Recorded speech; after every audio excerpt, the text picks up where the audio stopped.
Ready? 3, 2, 1, start. Pegasus जासूसी मामले को लेकर तीसरे सप्ताह भी संसद के दोनों सदनों में गतिरोध जारी रहने से यही स्पष्ट हो रहा है कि विपक्ष अपने रवैये से पीछे हटने वाला नहीं। इसका पता राहुल गांधी की ओर से विपक्षी दलों के नेताओं के साथ संभावित बैठक से भी चलता है। इस बैठक के बाद विपक्ष पेगासस मामले में अपने रवैये पर और अधिक अडिग हो जाए तो हैरत नहीं। जो भी हो, सरकार इसकी अनदेखी नहीं कर सकती कि उस पर इसके लिए दबाव बढ़ता जा रहा है कि इस मसले पर संसद में बहस हो। गत दिवस बिहार के मुख्यमंत्री नीतीश कुमार ने भी इस मामले पर संसद में बहस की ज़रूरत जता दी।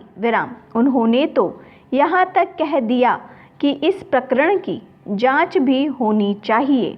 वह भाजपा के सहयोगी दलों के नेताओं में से पहले ऐसे बड़े नेता हैं जिन्होंने पेगासस मामले में विपक्ष के सुर में सुर मिलाया। उन्होंने न केवल भाजपा को असहज किया बल्कि सरकार पर दबाव बढ़ाने का भी काम किया। पेगासस मामले का सच तो जो भी हो, सरकार को उन कारणों को स्पष्ट करना चाहिए जिनके आधार पर वह यह कह रही है कि इस मामले पर बहस की ज़रूरत नहीं। अच्छा यह होगा कि वह संसद में बहस के लिए तैयार हो और अपने तर्कों से विपक्ष की उन दलीलों को ध्वस्त करे जिन्हें वह कपोल कल्पित ठहरा रही है। यह पता चलना ही चाहिए कि पेगासस सॉफ्टवेयर के ज़रिए जासूसी हुई या फिर जासूसी की कोशिश हुई अथवा जासूसी होने वाली थी। अभी तो यही नहीं पता चल रहा है कि आखिर हुआ क्या है।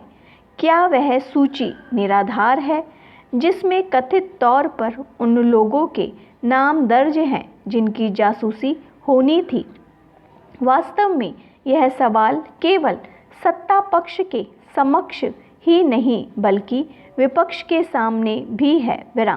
विपक्ष कितना भी हंगामा मचाए, तथ्य यही है कि अभी इसके प्रमाण नहीं कि उन लोगों की जासूसी हुई ही है जिनके नाम एमनेस्टी इंटरनेशनल और फॉरबिडेन स्टोरीज नामक संस्था ने जारी किए हैं।